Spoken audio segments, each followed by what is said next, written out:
O que John Textor pretende com David Ancelotti como treinador do Botafogo? Segundo algumas fontes confiáveis, é o plano A de John Textor para comandar o Glorioso na temporada 2025. O que se passa na cabeça do acionista majoritário do Fogão nesse momento, abrindo mão de nomes conhecidos, competentes, campeões, para uma aposta que pode dar muito certo, como também pode ser um fiasco. Vamos falar sobre isso e também, já que o Botafogo não está jogando, está curtindo aí seu último dia de folga, amanhã é reapresentação, pensando já em Campeonato Brasileiro, a base do Botafogo está dando show. Mentalidade campeã desde o Sub-12 até o Sub-17, Botafogo sendo campeão em cima do Vasco, em cima do Flamengo, e o futebol feminino do Botafogo voltando à primeira divisão. A gente vai falar sobre isso e muito mais depois da vinheta.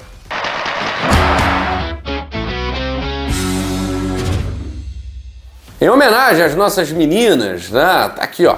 Falando em voltando à primeira divisão, gosto muito dessa blusa aqui. Eu me lembro, né? Dela, aquele jogo contra o Brasil de Pelotas, o Botafogo estreou essa blusa maneiríssima. Em homenagem às meninas que voltaram à primeira divisão do Campeonato Brasileiro Feminino. Mas antes eu quero falar sobre essa situação envolvendo a escolha do novo treinador do Botafogo. Enquanto você deixa o seu like, já deixou, né? Não deixou? Ah, só gosto de deixar no final do vídeo. Não tem problema. Deixa o seu like. Você tá vendo que tem uma ferramenta agora chamada Hypar. Hypar. É que você pode dar uma impulsionada maior ainda nesse vídeo do GG. E esse vídeo é importante que eu vou falar algumas coisas sobre o possível novo treinador do Botafogo, tá? O nome foi revelado ontem, fizemos um vídeo na parte já da noite, ali 10 horas da noite, falei para vocês, né? Dei a minha opinião e continuo com essa mesma opinião. Tenho conversado com várias pessoas, né? Com vários amigos, inclusive amigos que pensam diferente. E que bom, a gente discute, troca ideia, né? Mas não seria o treinador que eu traria para o Botafogo nesse momento, né? Eu tenho acompanhado algumas pessoas que entendem de futebol europeu, algumas pessoas que conhecem, acompanharam de perto o trabalho do Carlo Ancelotti e conviveram com o David Ancelotti, né? É claro que quase todos os jogadores, é unânime, né? No Bayern de Munique, jogadores dizendo que é muito inteligente, que é muito estudioso, que é o braço direito realmente do Carlo. No Real Madrid, eu me lembro de um jogo, de uma declaração, inclusive, do Carlo Ancelotti, né? De que o filho insistiu muito para a entrada de um jogador, cujo nome agora eu esqueci, né? E esse jogador foi lá e fez 2 gols, virando uma partida para o Real Madrid. E o Carlo falou que foi o Davi que insistiu muito para a entrada desse menino, tal, não sei o quê, porque o estilo de jogo dele se encaixava com a necessidade daquela partida, tal, e o Real Madrid foi lá e virou. Mas eu acho muito pouco. Eu, sinceramente, estou emitindo aqui minha opinião, eu acho pouco para chegar em 2025 e ser treinador do Botafogo. O Botafogo, um time que está no mundo, a gente está vendo o PSG massacrando todo mundo, né? Tem time que tomou 2, tem time que tomou 4 do Bayern, que tomou 2 do PSG e o segundo gol marcado com o PSG com 9 em campo. E o Botafogo ganhou do PSG. Então o Botafogo tá no mundo. Tá muito mais fácil de trazer um treinador do caramba agora do que no início do ano, mesmo com o Botafogo sendo campeão da Libertadores da América. Porque, querendo ou não, na Europa, né, eles olham para o campeão da Libertadores da América, campeonato aí de Araque, né? Imagine, o campeão da Libertadores não se compara nem com o 8º colocado de uma Champions League. A gente está vendo que não é bem assim na Copa do Mundo de Clubes, né? Aliás, o campeão da América ganhou do campeão da Europa. Mas, na cabeça do John Textor, nesse momento, segundo o meu amigo Matheus Medeiros, o David Ancelotti é o plano A.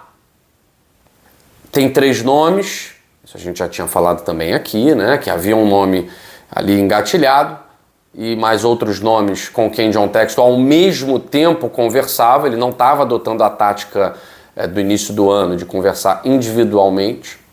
O Botafogo não poderia perder tempo, né?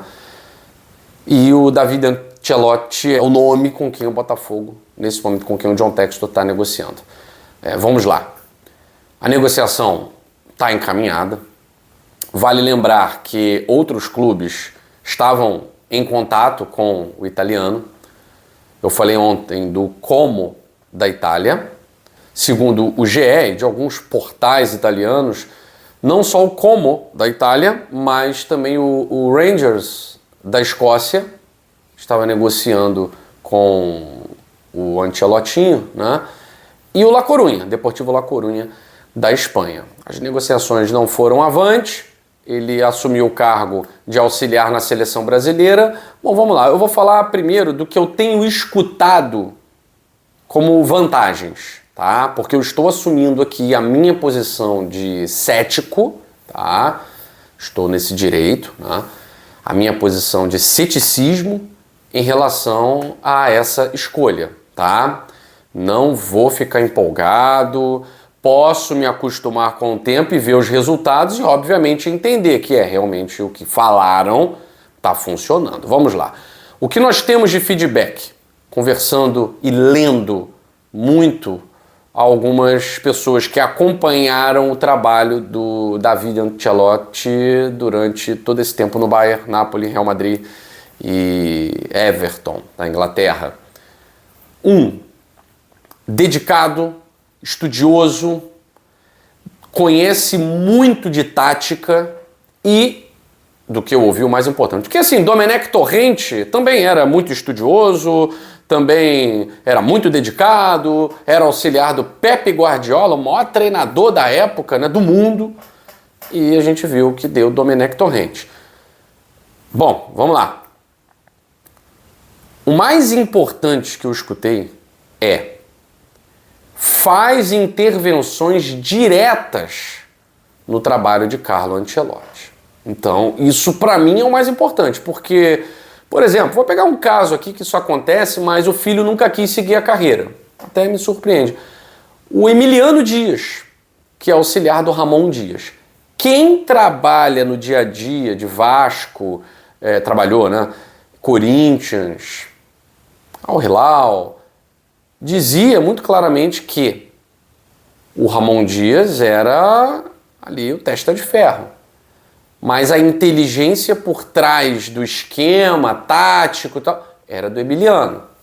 O Emiliano nunca quis ser treinador. Não sei se tem esse projeto, acredito que sim.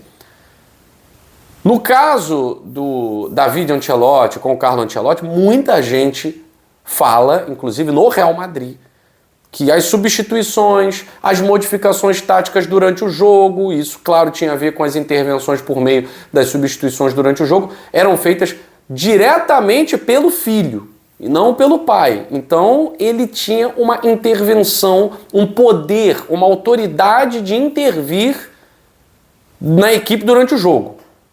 Isso já me deixa menos desconfiado, porque cético eu estou. Tá? Menos desconfiado.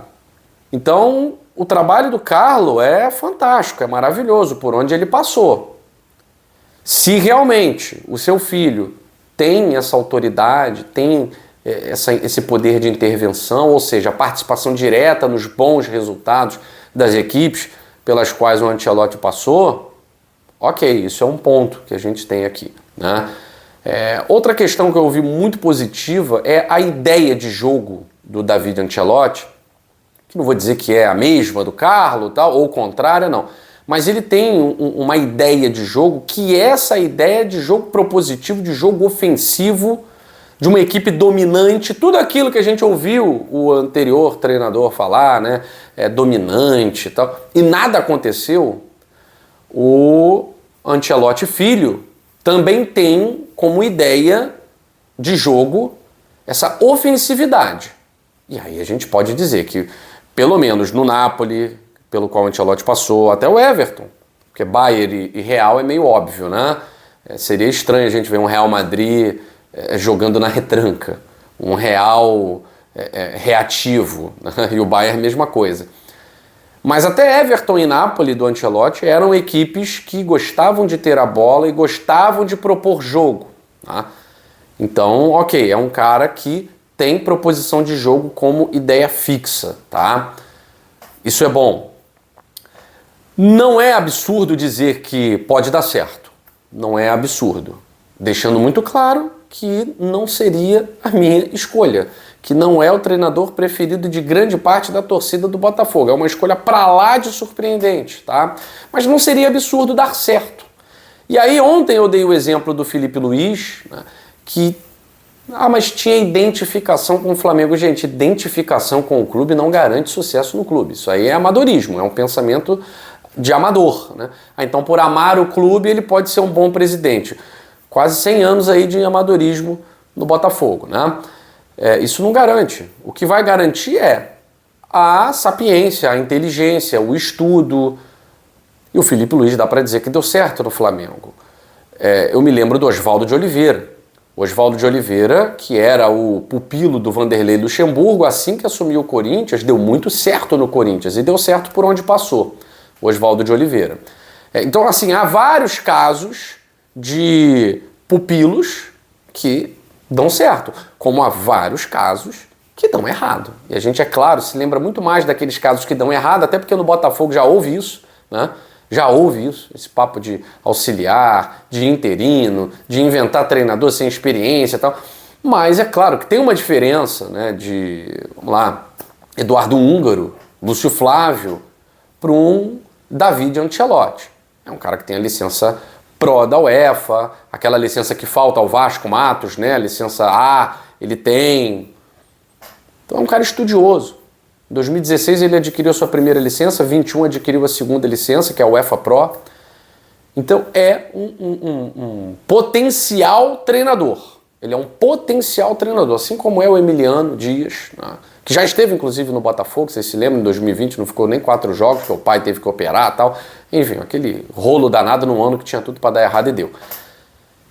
Mas continuo achando que 2025, com 3 competições se oferecendo para o Botafogo, ainda mais esse Botafogo que volta do Mundial com muita moral, não acho que seria momento de apostar.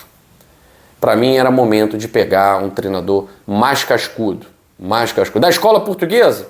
Da escola portuguesa tem um Sérgio Conceição aí dando sopa. Teria um Carvalhal, teria um Pedro Martins. O Botafogo teria muitas condições de tirar esses caras de onde eles estão. Enfim, eu respeito o que o John Textor pensa, porque o John Textor pensa muito além da caixinha. Eu me lembro da entrevista que ele deu aqui no Gigante Glorioso, quando ele falou o nome do Luiz Castro. Olhei para a cara do Michael, o Michael me olhou e a gente ficou sem entender. O que é Luiz Castro? Quem é Luiz Castro? Então o John Textor ele pensa muito fora da caixa. É difícil até alcançar o que o John Textor pensa. O Arthur Jorge, beleza, foi um nome surpreendente e tal, mas era um treinador. Como eu falei, era um treinador. Luiz Castro era treinador. O filho do Ancelotti ainda não é treinador, vai ter a sua primeira experiência. Questão da língua, não vai ser problema. Ele é poliglota, fala muito bem o espanhol e deve falar o portunhol, né? Vai se virar para falar o portunhol. Uma coisa positiva, já está no Brasil, né? Já está no Brasil. E vai estar ao lado de quem ele esteve ao lado esse tempo inteiro. O Carlo Ancelotti no Brasil, o David Ancelotti no Brasil, e a troca de ideias, né, pode ser intensa. E isso pode fazer com que o trabalho dê certo, porque um vai acabar palpitando no trabalho do outro. De certa forma, a gente pode ter o treinador da seleção brasileira, por tabela, treinando o Botafogo. Então, talvez muita gente não tenha parado para pensar nesse lado positivo. Tendo o David Ancelotti à frente do Botafogo, não tem jogo toda hora da seleção brasileira. Então, o Carlo Ancelotti ele pode também fazer aí algumas consultorias, muito mais do que isso, para o seu filho que está iniciando a sua carreira. Então, existem coisas positivas e existem coisas negativas, essas já estão postas. Essa tá óbvio, né? No comentário do vídeo de ontem e no meu humor para fazer o vídeo de ontem, vocês perceberam que as coisas negativas estão aí, né? É uma temporada em que a gente esperava um treinador vencedor, cascudo, e a gente está trazendo um cara que nunca foi treinador, de 35 anos, que por mais que tenha um currículo de estudos, um currículo muito bom como auxiliar, é o auxiliar, não é o treinador. Enfim, a ver, né? É preciso dar o voto de confiança, dar-se o benefício da dúvida, como a gente fez com o Luiz Castro, como a gente fez com o Arthur Jorge. É esperar, porque além do Ancelottinho, tem 3 negociando. Né? Ele é o terceiro nome, né? Então tem mais 2. É isso? Vamos aguardar, vamos aguardar. E aí a gente começa a emitir os nossos juízos de valores com mais contundência, tá certo? Bom, se no profissional a dúvida paira, na base eu tenho ficado muito satisfeito com o que eu tô vendo. Muito satisfeito. Desde o sub-12 até o sub-20, sub-17... O Botafogo foi campeão ontem no Sub-12, venceu o Vasco no Campeonato Metropolitano. É bonito ver a garotada levantando taça desde novinho, né? Principalmente ganhando rival do mesmo estado. Mas eu quero dar um destaque, parabéns aí à garotada, Sub-12, campeão do Campeonato Metropolitano, mas eu quero dar um destaque para a garotada do Sub-17, porque esse Sub-17 do Botafogo, ele impressiona. Esse Sub-17 do Botafogo tem jogadores que chamam muito a atenção. Já tem time da Europa de olho no Sub-17 do Botafogo. A gente precisa estar muito ágil para fazer multas milionárias, contratos bons com essa garotada, porque na semana passada aquele 5-4 contra o Flamengo, espetacular, sensacional, emocionante, jogaço. E na Gávea, o Botafogo tá com essa mania de ganhar campeonato na casa do rival, né? O Botafogo venceu por 1-0 o Flamengo, novamente venceu os 2 jogos do Campeonato Carioca, 1-0 dentro da Gávea, e se sagrou campeão carioca sub-17. Tem muito garoto bom de bola nesse time do Botafogo. Tomara que o treinador que chegue também faça essa integração com a base, porque a gente precisa olhar para esses meninos, hein? Tem gente boa de bola chegando, tem gente boa de bola chegando. E como eu falei no início do vídeo, né? Essa camisa é uma homenagem ao acesso das meninas. Botafogo, que lamentavelmente foi rebaixado na temporada passada, esse ano volta à primeira divisão, venceu o misto do Mato Grosso e as meninas estão de volta à primeira divisão do Campeonato Brasileiro, tá certo? Fica aqui a homenagem do canal Gigante e Glorioso a todas elas e os meninos da base também. Beijo grande no seu coração, saudações alvinegras, fui!